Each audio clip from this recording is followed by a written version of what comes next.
Bonjour à tous et bienvenue dans Smart Bourse. Smart Bourse, votre rendez-vous bourse 2 fois par jour en direct sur Bismart. À midi et demi, tout d'abord, une demi-heure pour décrypter les marchés financiers à la mi-journée avant la grande édition du soir. 1 heure, cette fois-ci, pour revenir sur les actualités économiques, politiques et surtout financières. Au sommaire de cette édition, aujourd'hui, nous noterons tout d'abord que Wall Street restera fermée en raison du President's Day, jour férié aux États-Unis. Ce qui invitera donc les investisseurs à garder plutôt un œil sur les marchés actions européens et notamment sur le CAC 40 qui a signé un record en fin de semaine dernière à 7387,29 points très exactement.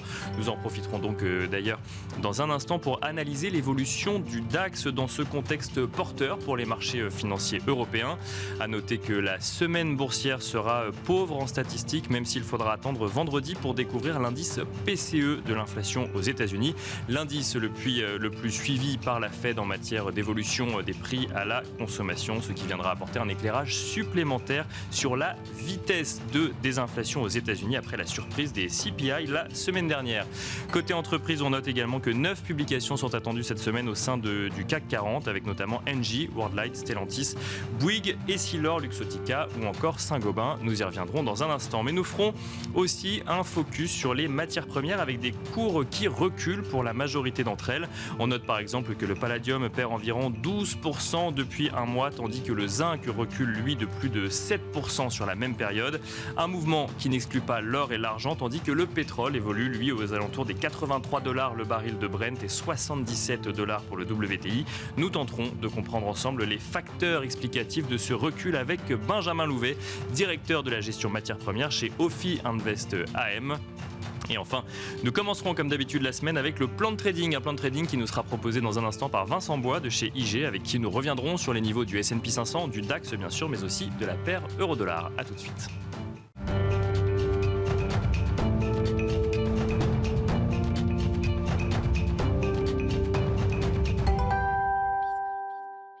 Et nous commençons tout de suite Smart Bourse avec le plan de trading. Le plan de trading où nous avons le plaisir de recevoir Vincent Bois. Bonjour Vincent Bois. Bonjour. Vous êtes analyste technique chez IG. On va commencer avec vous par les grands rendez-vous de cette semaine. Une semaine finalement assez calme aujourd'hui. Enfin, aujourd'hui pour les marchés financiers. Les marchés américains sont fermés et assez peu de statistiques sont attendues. En revanche, on aura des résultats d'entreprise. Tout à fait, ça commence tranquillement sur les résultats d'entreprise également et sur les marchés qui sont actuellement fermés. En revanche, ça va s'accélérer par la suite, vous l'avez dit, avec les prix PCE, donc l'inflation qui est plus surveillée par la Fed.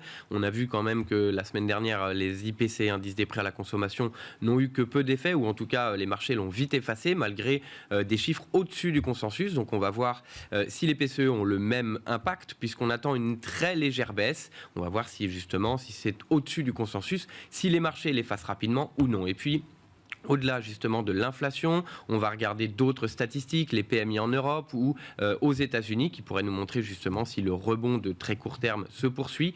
Et puis les résultats d'entreprise, notamment Nvidia, puisque Nvidia donc pourrait amener à une volatilité si les résultats et surtout les perspectives étaient décevantes. Alors, je reviens sur les indices. On va regarder le CAC 40 rapidement ensemble. Enfin, on va suivre un certain nombre d'indices ensemble. Mais si je reviens sur le CAC 40 qui a atteint un nouveau record la semaine dernière, un nouveau plus haut, 7387,29 points. Quand on fait de l'analyse technique et qu'on a un indice comme ça qui touche un nouveau record, qu'est-ce qu'on peut faire en analyse technique si ce n'est que d'attendre, de voir quelle sera la tendance qui va se dessiner sur l'indice?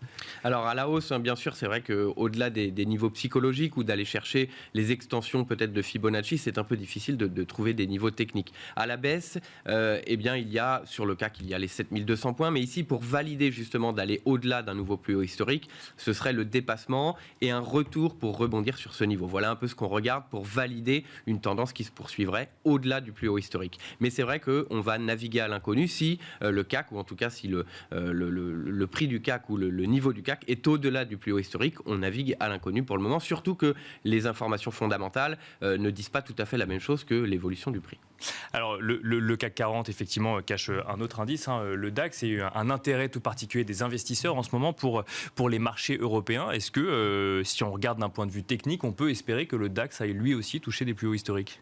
Alors pourquoi pas, puisque comme je le disais, c'est vrai que les informations fondamentales qui sont autour du CAC ne donnent pas forcément un niveau au plus haut historique. Donc pour le DAX également, mais c'est vrai que le DAX est moins pondéré en luxe, qui a repris du fait de la reprise de la Chine, Bien qui sûr, est encore à vérifier ou à confirmer cette reprise chinoise. Sur le DAX, c'est beaucoup plus industriel, également un peu de technologie, et donc un peu plus mise à mal. Mais il y a un achat important sur tous les marchés actuellement. On a quand même des vents contraires. On le voit aux États-Unis, la reprise technologique également. On voit les PMI tout de même qui étaient toujours en seuil de contraction, mais qui reprennent l'ascendant. Et donc, les marchés sont extrêmement optimistes, et donc on n'écarte pas un nouveau plus haut historique sur le DAX, même si cela paraît tout de même... On en est un peu plus loin aujourd'hui. Voilà, on en est un peu plus loin. On le voit sur le graphique ici, on a quand même un niveau proche des 15 800, qui est un niveau technique, ou en tout cas un range important, qui pourrait être testé. Cela paraît tout de même étonnant si on regarde simplement les informations économiques. Il y a quand même une guerre aux portes de l'Europe, il y a une inflation qui est au-delà des 8%, mais vu comment se comporte le CAC, on ne peut pas écarter en tout cas cette possibilité d'avoir une nouvelle accélération. Comme on n'arrive pas à l'expliquer sur le CAC 40, finalement on accepte l'idée qu'on ne pourrait pas l'expliquer sur le DAX, c'est ça que vous nous dites? Que les marchés en tout cas restent optimistes. Si on regarde simplement les informations fondamentales, il est tout de même déjà important d'avoir un retour en arrière pour essayer de valider et d'avoir un retour haussier qui est pertinent en tout cas, une respiration qui permettrait justement d'avoir un rebond sur des niveaux techniques et reprendre la hausse par la suite. La hausse que l'on voit ici depuis le début 2023 est plutôt sur le FOMO finalement. Les personnes qui ont loupé la hausse qui a commencé en octobre sont reparties au début de l'année. Donc on n'écarte pas cette possibilité, même si tout tend vers plutôt au moins une respiration sur les indices et une confirmation qui viendrait avec des informations, peut-être une activité qui rebondit plus que prévu, une inflation qui baisse plus que prévu, ou des résultats d'entreprise qui sont au-dessus du consensus, mais aussi au-delà de ce qu'on a vu l'année dernière, puisque les marchés sont plutôt focalisés sur des résultats qui sont au-delà du consensus, mais qui sont quand même en décélération par rapport à l'année dernière ou même au trimestre précédent. Un mot peut-être sur les niveaux clés sur le DAX, sur le graphique que l'on voit? Alors le graphique ici justement c'est 15 360 que l'on voit. Si l'on allait à la hausse, on a ce range qui a bloqué en tout cas la progression du DAX pendant un certain temps, pendant l'année 2022, et qui pourrait donc se placer sur les 15 750, 15 800 points. Et donc ça pourrait être un objectif et un ralentissement de cette hausse. On n'en est pas loin. Et à la baisse, si on avait une respiration qui permettrait justement peut-être de rendre ce rebond un peu plus pertinent, d'aller retourner sur les 14 800. On voit ici la moyenne mobile 50 périodes qui a permis le rebond de début d'année et qui donc un retour sur ce niveau, et c'est ici qu'on aurait justement une validation d'un retour haussier ou au contraire un retour aux fondamentaux et donc un franchissement de ce niveau vers une accélération baissière. Alors ça c'est pour donc le DAX, et puis on a effectivement évoqué le CAC 40, donc les marchés européens, en tout cas les deux indices les plus emblématiques en zone euro, si j'exclus le FTSE. Si on regarde ce qui se passe du côté des États-Unis, notamment avec le S&P 500, que nous dit la tendance, l'analyse technique de la tendance à l'heure actuelle, Vincent Bois? Alors à plus court terme, de la même façon, on a eu un fort rebond depuis octobre, alors que ce rebond s'est dessiné lorsqu'on a eu une inflation qui était au-delà du consensus et en accélération. Et on a tout de même eu beaucoup de personnes qui étaient à la baisse et un fort rebond. Et donc le rebond s'est dessiné là-dessus, sur une information fondamentale qui était plutôt baissière finalement.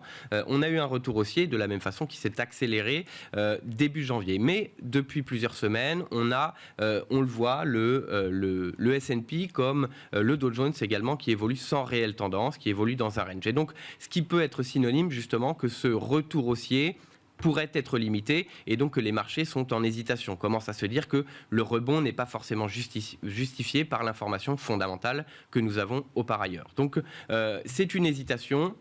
Il faudrait donc une poussée sur une inflation de la même façon. Peut-être les PCE qui se réduiraient de façon plus importante que prévu pourraient être une nouvelle opportunité pour les investisseurs qui restent optimistes pour une nouvelle accélération. Au niveau technique, moyen terme, on a cassé les moyennes mobiles, on a cassé des niveaux importants, notamment la tendance ou la droite de tendance qui bloquait depuis le début du bear market, depuis le début de ce marché baissier, qui est plutôt positif. Mais à plus court terme, on le voit, c'est une hésitation. On a les 4200 points qui ont été testés récemment, mais lorsqu'on voit une baisse, l'ouverture en baisse, on l'a vu à plusieurs reprises, les 4050 points, 4080 points sont rachetés automatiquement. Et donc, un retour sous ces 4050 pourrait permettre une accélération baissière, de retrouver de la même façon une corrélation avec les fondamentaux et d'aller chercher les 3900 points.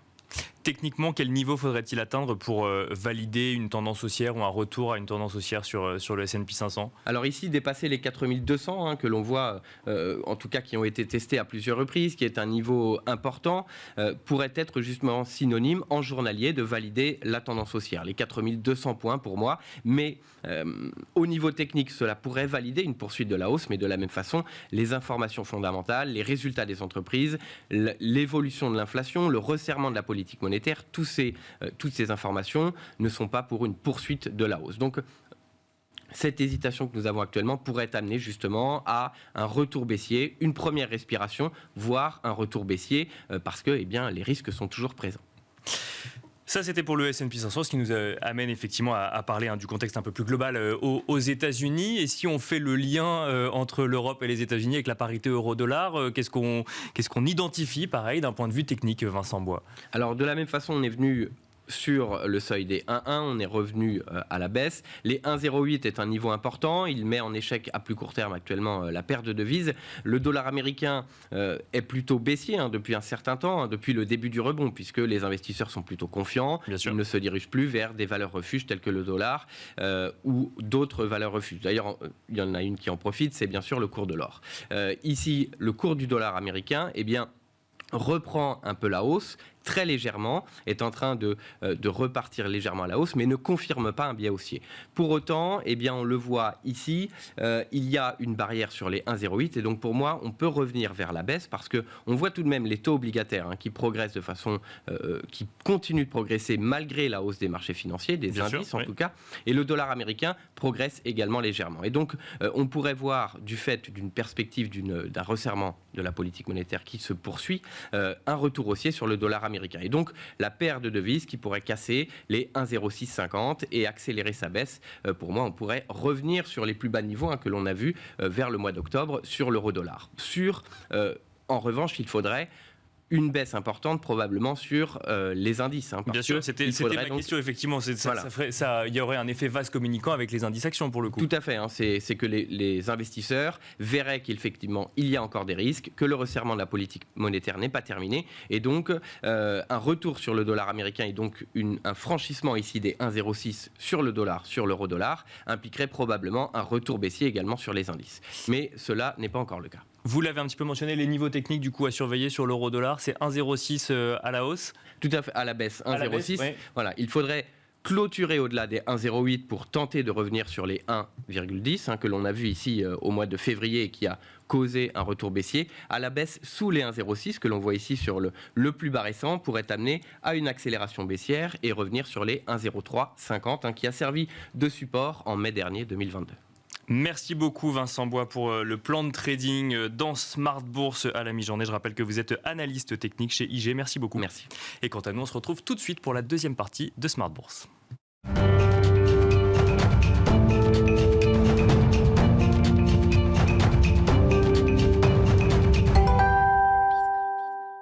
Et c'est parti pour la deuxième partie de Smart Bourse où nous allons tenter de comprendre ensemble les dynamiques des matières premières, du cours d'un certain nombre de matières premières avec Benjamin Louvet. Bonjour Benjamin Louvet. Bonjour Nicolas.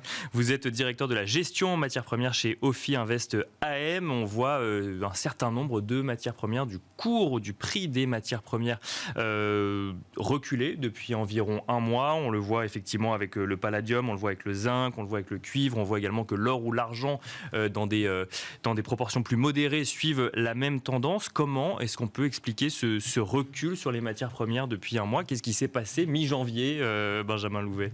Alors, on va déjà dissocier deux choses, parce qu'il y a deux parties très différentes. Il y a d'abord les énergies, donc le pétrole et le gaz, qui ont connu une stabilisation, voire un léger recul, effectivement, pour plusieurs facteurs. D'abord, on constate, malgré tout, que le pétrole russe a changé de destination, mais continue à arriver sur le marché. Et donc, on a toujours un approvisionnement en pétrole qui est assuré et qui fait qu'on n'a pas trop de contraintes, sachant que dans le même temps, on a eu des éléments plutôt positifs, et notamment des facteurs météo très importants, oui, avec un hiver très doux, notamment en Europe, qui fait que les stocks de gaz qu'on avait remplis avec beaucoup de difficultés, étant donné qu'on avait eu une interruption progressive des approvisionnements en provenance de la Russie, qui représente 40% du gaz européen, oui, on a ces stocks finalement qui sont assez élevés. Alors malgré tout, on a une fin d'hiver quand même un petit peu plus complexe. Et par exemple en France, on commençait à évoquer le fait qu'on pourrait finir l'hiver avec un stock rempli à 60%, voire un peu plus. Aujourd'hui, on parle plutôt de 50-51%. C'est très important parce que ça veut dire qu'à court terme, les choses s'arrangent et donc le prix du gaz baisse.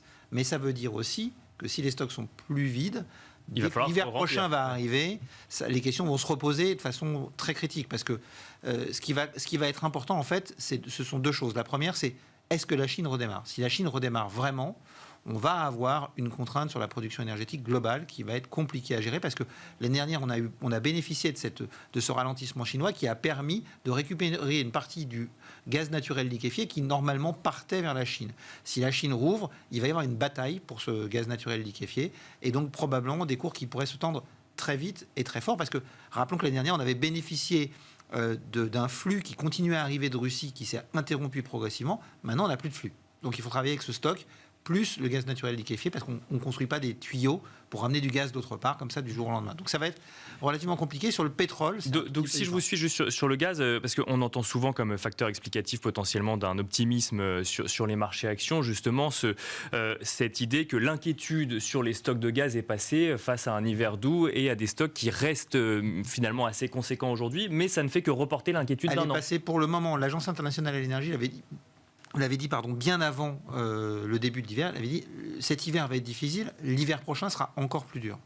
Parce qu'encore une fois, on a bénéficié d'un effet flux avec la Russie sur une partie de l'année 2022 et qu'on n'aura pas du tout cet effet flux sur l'année 2023 avec en plus un concurrent pour les achats de gaz qui pourrait revenir, c'est la Chine. Il y a un élément qui pourrait nous sauver un petit peu, c'est que le Japon et la Corée du Sud parlent de redémarrer des réacteurs nucléaires, ce qui pourrait abaisser un peu leurs besoins en gaz naturel liquéfié et détendre un petit peu le marché. Malgré tout, l'hiver prochain risque d'être très tendu. Donc à partir de la fin de l'été, on devrait commencer peut-être à voir les prix du gaz reprendre beaucoup de volatilité. Ça, c'est pour le gaz. Le pétrole. Sur le pétrole, c'est un peu différent parce que à très court terme, on a un ralentissement économique et on a une Chine qui n'a pas vraiment repris. Ça sera d'ailleurs une des raisons pour lesquelles les métaux aussi souffrent aujourd'hui. Et donc à court terme, on a un peu moins de tension. Maintenant, on a plusieurs contraintes sur le pétrole. On a des contraintes au niveau des produits raffinés. La capacité à raffiner du pétrole est très contrainte. On n'a pas développé de capacité de raffinage dans les pays occidentaux depuis très longtemps. Bien sûr, donc c'est beaucoup situé en Chine et en Russie. Et ça va poser un problème. Donc on a déjà des contraintes sur le diesel et sur le jet fuel, donc le carburant pour l'aviation, parce que l'aviation est en train de redémarrer un peu partout. On est encore à peu près, je crois, une petite dizaine de pourcents en dessous des niveaux de 2019. Mais si ça continue à se redéployer, on va avoir un problème sur ces carburants. Et sur le pétrole, aujourd'hui, on est en léger surplus parce qu'on a ce ralentissement économique, parce que la Chine n'est pas encore repartie. Mais si la Chine repart, on est très vite dans une situation compliquée, en particulier si les États-Unis, comme pour l'instant les chiffres le laissent entendre, vont vers un soft landing. Parce que ça veut dire qu'on a une croissance de la demande. Je vous rappelle que l'Agence internationale à l'énergie a publié ses chiffres fin de semaine dernière et elle voit un nouveau pic de consommation de pétrole pour cette année. En pleine transition énergétique, ça peut choquer, mais on devrait atteindre un nouveau record de consommation. Or, on a fait un manque d'investissement dans ce secteur-là depuis plusieurs années qu'on va payer. Donc, il nous faut trouver du pétrole qui est rapidement mobilisable. Et du pétrole rapidement mobilisable. L'année dernière, on a réussi à s'en sortir grâce à une partie des stocks stratégiques américains et d'un certain nombre d'autres pays, mais on ne pourra pas avoir recours à ça tous les ans. Donc il y a trois Et zones. on ne peut pas s'en passer encore aujourd'hui. Les Ah non, on n'est pas infrastructures pour les énergies vertes ne sont pas prêtes. Cette année, on va atteindre un nouveau record de consommation de pétrole. C'est parce que les solutions de remplacement se développent, on accélère. On a encore accéléré l'année dernière sur le solaire, sur l'éolien, mais pas du tout à la vitesse nécessaire pour pouvoir se passer du pétrole. Et donc on a 3 zones. La première, c'est la Russie, mais ça, je pense qu'on a compris qu'il fallait s'en passer. La deuxième, ce sont les pétroles de schiste aux États-Unis. Mais là, les pétroliers de schiste ont été très clairs sur le message. Ils n'augmenteront pas leur production de plus de 3 à 5% par an pour diverses raisons. On ne va pas rentrer dans les détails. Mais donc, c'est difficile de compter sur eux pour augmenter fortement la production. Le dernier endroit où on peut produire rapidement du pétrole, assez rapidement, ce sont les pays cœurs de l'OPEP. Donc l'Arabie Saoudite principalement, les Émirats Arabes Unis, le Koweït. Et là, il faut que le prix du pétrole soit élevé. Ils ont été très clairs. En novembre, je rappelle, quand l'OPEP a annoncé une baisse de sa production, elle a dit tout a un prix, la sécurité énergétique a un prix. Et ce prix, c'est, si vous voulez qu'on fasse les investissements nécessaires pour maintenir la production de pétrole ou l'augmenter pour faire face à nos besoins, c'est un prix élevé. Voilà. Donc là, on est sur quelque chose de particulier. Et donc, à très court terme, on a un soulagement sur les énergies, mais il ne faut pas vendre la peau de l'ours trop rapidement. Il y a des gros challenges devant nous. Si la Chine repart, notamment, le patron de Saudi Aramco l'avait dit dans un article d'un journal anglais il y a quelques mois, si la Chine repart et que les États-Unis ne ralentissent pas, on ne sait pas comment on répond à l'accroissement de la demande que ça provoque. Donc voilà, ça c'est pour les énergies. Bien sûr. Si on vient sur les métaux connaissent une période assez compliquée. Alors ils ont beaucoup rebondi en fin d'année dernière. Sur 2 mois, on a repris pratiquement 20 ou 25% sur beaucoup de métaux, qui avaient beaucoup baissé avant. Et là, on a un essoufflement. Et en fait, cet essoufflement, il a quelque chose d'un peu étonnant, parce qu'on a l'ensemble des prix des métaux qui baissent, ce qui laisserait penser que la situation en Chine est tarde à repartir. Pour l'instant, c'est vrai que les chiffres ne le montrent pas, mais on a eu la semaine de congé annuel au moment de la nouvelle année, l'année lunaire, fin janvier. Donc ça a été un premier point. Et puis deuxième chose, le relâchement de la politique zéro Covid a entraîné un pic épidémique sur la deuxième partie de janvier, début février. Et donc forcément, les entreprises tournaient en ralenti. Donc il va falloir voir une confirmation. Donc dans cette logique-là, on peut comprendre éventuellement que le prix des métaux rebaisse un peu à court terme. Mais il y a un truc qui est un peu étonnant, c'est que ça ne colle pas avec ce qu'on voit sur les marchés actions. Parce qu'on a deux choses qui pourraient justifier... effectivement les valeurs industrielles sur le DAX ou autres qui, elles, continuent à avoir une activité florissante. Il y a 2 choses qui pourraient justifier une baisse des métaux. C'est un départ raté, un redémarrage raté de la Chine, et puis une remontée peut-être plus forte que prévu des taux d'intérêt. Mais à ce moment-là, on devrait voir le marché actions corriger. Et ce n'est pas ce qu'on voit. D'autant qu'il y a un autre facteur qui est important, qu'on a commencé à voir cette année et qui, pour moi, est très important pour la suite, c'est qu'on parlait de la transition énergétique, il faut accélérer sur cette transition énergétique. On le fait dans le domaine du solaire. On a installé 130 gigawatts de solaire en 2020, 160 en 2021, 180 en 2022. Et l'AIE a dit qu'on pourrait arriver à 275 gigawatts installés par an en 2027. Donc on est vraiment sur une pente croissante. Et ça consomme des métaux. Et donc l'année dernière, par exemple, alors qu'on a eu ce ralentissement économique en Chine, qu'on a eu une économie pas très bien portante dans le reste du monde, la consommation de cuivre en Chine a augmenté. Parce que la croissance de la demande dans les activités, dans les technologies vertes, a été supérieure à la destruction de demande dans les autres activités. Donc la transition énergétique crée une résilience pour cette demande de métaux. Et donc on a fini l'année 2022 avec des stocks très bas. Mais alors pourquoi ils baissent aujourd'hui si effectivement la transition énergétique fait qu'on passe d'une demande à une autre ? C'est une question qu'on peut se poser à très court terme. Alors, les marchés de matières premières sont des marchés spot. Donc ça donne vraiment l'équilibre à un instant T entre l'offre et la demande. Pour l'instant, le ralentissement de la Chine peut justifier d'une baisse temporaire de la demande qui peut créer une inquiétude et donc pousser un certain nombre d'acteurs à sortir de ce marché. Mais si on regarde la tendance sur le long terme sur ces métaux, elle est très claire. Tous les organismes, la Banque mondiale, le FMI, l'Agence internationale de l'énergie, la Commission européenne, tous font des études et vous expliquent que sur les métaux, on va avoir des multiplications par 4, par 6, par 30 selon les métaux de la consommation d'ici 2030. Le CNRS vous dit que d'ici les 30 prochaines années, on va devoir extraire de la croûte terrestre autant de métaux que depuis le début de l'histoire de l'humanité. Et il y a 0 projet de nouvelles mines, enfin très peu de projets de nouvelles mines dans les tuyaux, par exemple sur le cuivre. Les derniers gros projets sont attendus cette année. La demande de cuivre va croître énormément avec la transition énergétique. Et donc nous, on dit c'est un marché qui est intéressant de regarder aujourd'hui parce que c'est peut-être des niveaux de faiblesse qui sont liés à une situation conjoncturelle très particulière, sauf à croire que la Chine ne redémarre pas, et qui peuvent constituer des bons points d'entrée pour des marchés comme cela. Là, on a beaucoup évoqué la demande, mais en matière d'offres, justement, vous le disiez, on a une offre qui ne croît pas aujourd'hui sur des métaux industriels. Oui, bien sûr. Et on va prendre un autre exemple. On va se rapprocher des métaux précieux. le platine et le palladium, qui sont des métaux précieux très utiles dans l'industrie, notamment dans l'industrie automobile, pour faire des pots catalytiques. L'industrie automobile a beaucoup souffert ces dernières années, et donc le prix de ces métaux a été sous les dégoirs pendant un moment. Le palladium s'en était bien sorti, il a fait un nouveau plus haut historique l'année dernière, parce qu'il y a une grosse production en Russie, donc on a craint à un moment de ne pas avoir d'approvisionnement.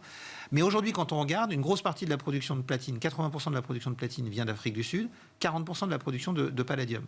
L'Afrique du Sud a un EDF local, Eskom, qui est dans une situation catastrophique avec des installations très vieillissantes, et j'allais dire exsangues, et donc la production électrique de ce pays est soumise à un gros aléa. L'année dernière, on a eu 205 jours où il y a eu des coupures d'électricité en Afrique du Sud. Certains jours, on a eu jusqu'à 10 heures de coupure. Les mines, notamment les mines de platine, sont des mines très profondes. Et donc, il y a besoin d'électricité pour la climatisation et pour l'aération. Vous n'envoyez pas des gens à 1000 mètres sous terre si vous n'êtes pas certain qu'il va y avoir de l'électricité tout le temps. Et donc, on a eu une baisse de production. Donc, Anglo American Platinum, qui est le plus gros producteur de platine au monde, a indiqué qu'il attendait une baisse de production de 10% pour cette année, l'année prochaine et l'année 2025 sur le platine et sur le palladium dans ces mines en Afrique du Sud. Certains évoquent déjà un chiffre de 20%. Et Anglo American Platinum a publié ces chiffres la semaine dernière et dit que pour eux, cette année, on aura un léger redémarrage du secteur automobile, et avec toutes ces contraintes, on devrait voir le marché du platine, le marché du palladium et le marché du rhodium en déficit en 2023, ce qui plaide plutôt pour un beau rebond du cours de ces matières premières, surtout si on considère que certaines, comme le platine, ont trouvé une nouvelle utilité. C'est l'hydrogène. Pour faire de l'hydrogène vert, il faut du platine dans les électrolyseurs et dans les piles à combustible. Et ça crée une nouvelle demande très forte et exponentielle dans les années qui viennent. Si j'écoute ce que vous me dites, Benjamin Louvet, il y a une dichotomie entre ce qu'interprètent les marchés actions aujourd'hui et ce qu'on voit sur les marchés matières premières. Les marchés actions devraient anticiper justement une complexité supplémentaire d'approvisionnement vis-à-vis des matières premières. Oui, alors mais le marché a toujours tendance à regarder le côté demande et pas tellement le côté offre, qui prend en compte dans un deuxième temps. Mais là, en fait, on a l'impression que les marchés actions ne prennent pas en compte les déclarations de la Fed. Le Don't Fight the Fed a disparu, qui dit on va continuer à remonter les taux, il faut qu'on ramène l'inflation sous les 2%. Et puis les marchés de matières premières qui, eux, partent du principe que, a priori, ces taux vont plutôt remonter, et puis que de l'autre côté, la Chine tarde peut-être un peu à redémarrer. Donc on a une dichotomie d'analyse qui nous semble peu pertinente, et j'ai tendance à penser que, à un moment donné, on va avoir une régularisation.